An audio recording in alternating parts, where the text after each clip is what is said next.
Hey, welcome back everyone. Don here. So it's time. I've been holding off for the cooler weather. My backyard has been neglected 2 seasons ago. We had drought conditions where we were 10 inches shy of normal rainfall. I just let Mother Nature take over. And then so far this season, I sort of did the same thing. I haven't really done anything back here, and it's just riddled with weeds. The whole backyard is weeds. There's hardly any grass back here at all. So my plan is to aerate and overseed, but before I can do that, I've got to mow. It's going to be a lot of work. It's going to be a sweaty day, so I better get going. So just to give you some idea of what I'm dealing with, you can see there's hardly no grass in here. It is just weeds, weeds, weeds, and more weeds. So to mow the back, I'm going to break out a machine that's pretty old, but it still works, so I keep using it. I always use it in the back, and I use my Toro in the front. And the reason being is I don't want to contaminate the front lawn with all the craziness that's going on back here, right? All this material gets up into the deck of the machine I use back here, and I don't want to spread it around up front.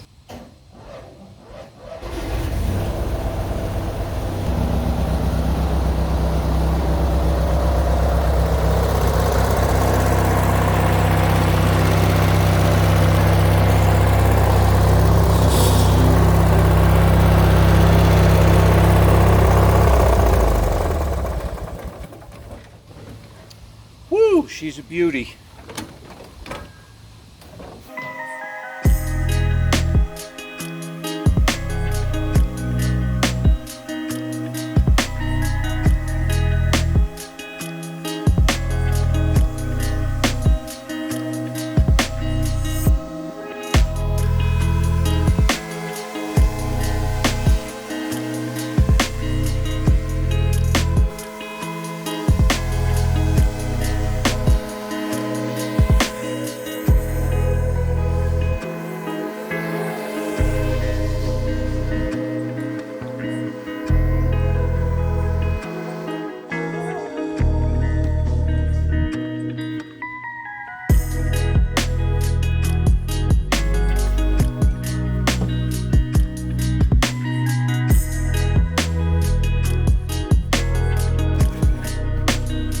Alright, so I've got the back mowed down to about as low as I can go with it. I don't want to aerate the back and then aerate the front and bring all those contaminants that get stuck to the aerator into the front yard, right? Introducing weed seeds and whatever else I can pick up back here. So I've got some spots here that are just plain dirt.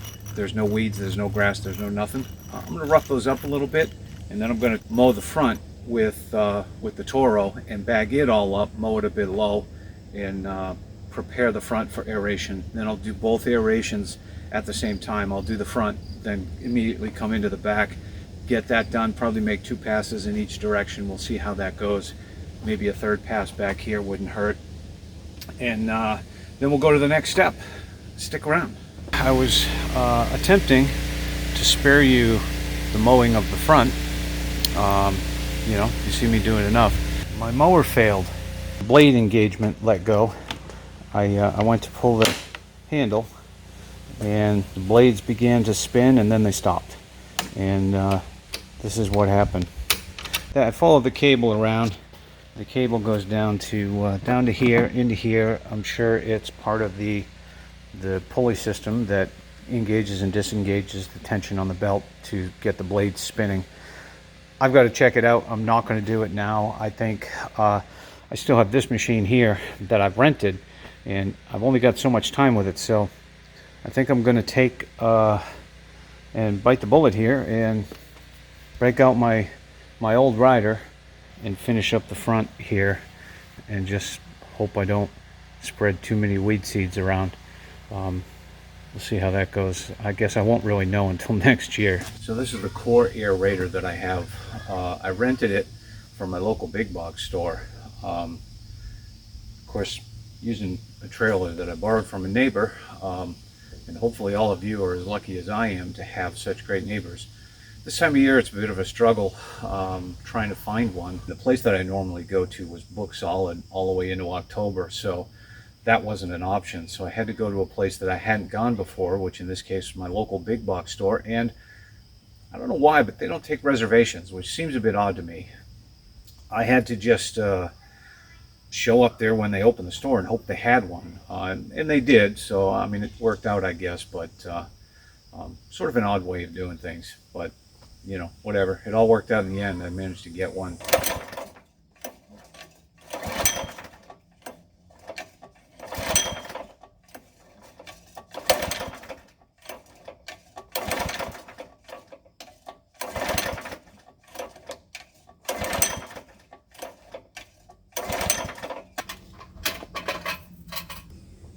Gas. Don't smell right though.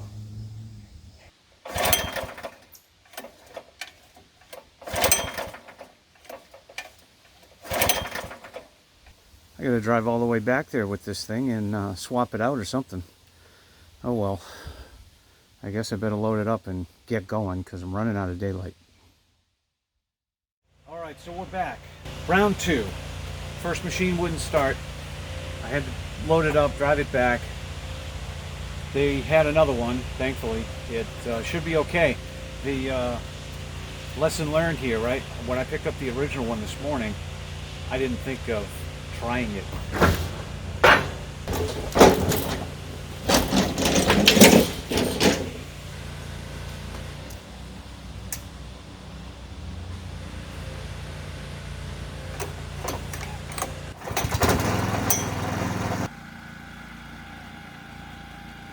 First and foremost, one of the things I learned was start the machine before you load it onto the trailer and drive off with it, which I didn't do. I just assumed that the store was giving me a usable piece of equipment, and that turned out to not be the case. The other thing you want to consider is water your lawn the day before. If your lawn is dry, it's going to be harder to poke holes in it. If you've got an in-ground sprinkler system, you're going to want to mark the sprinkler heads so you don't come into contact with any of them. They will get damaged.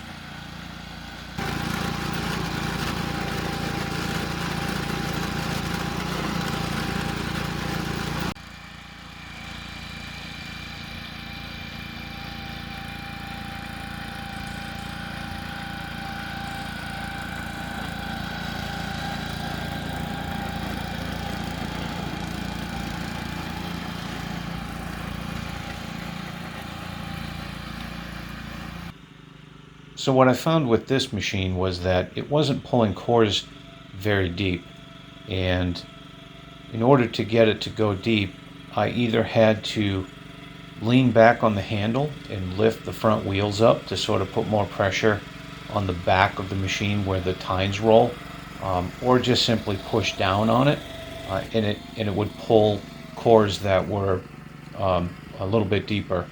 There is a mechanical adjustment, but because it was a rental, I didn't want to go fiddling with it, so I kind of just let it be. The machine that I normally rent has weights on it, and it's a little bit bigger. This machine, while it is heavy, doesn't seem to be as heavy, or maybe doesn't seem to be heavy enough for it to push the back end all the way down to where the adjustment is. Maybe my lawn could have been a little wetter.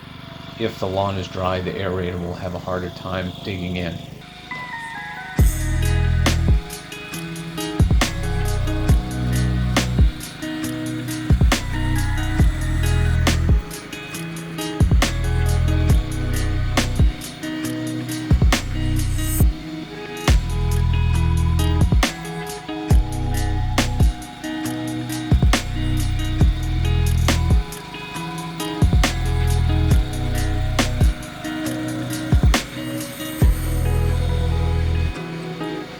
And lastly, if I made a point to clean my machine, because the place where I rented it from does give notice that if they have to clean the machine when they get it back, there's going to be additional charges. So it was easy for me to clean the machine up and bring it back without worrying about getting any additional fees involved. There is an alternative to the gas-powered machine, and that's this tool right here, which is great for getting along the edges where the big machine can't get.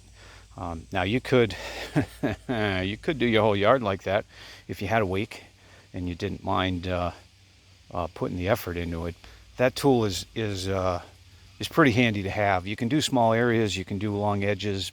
This one happens to be called the Yard Butler. There are many versions of this. A lot of different companies make them. I think even some of the big box stores make their own version.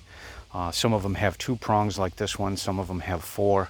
This is a great tool. It really does the trick when you need to get into a tight spot or just do a small area, right? You don't want to go rent a machine to do a small area that you're trying to fix up.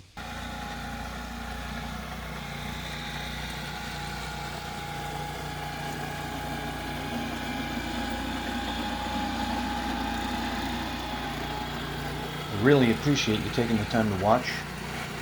Next time I'll be overseeding. Hope you'll join me for that one.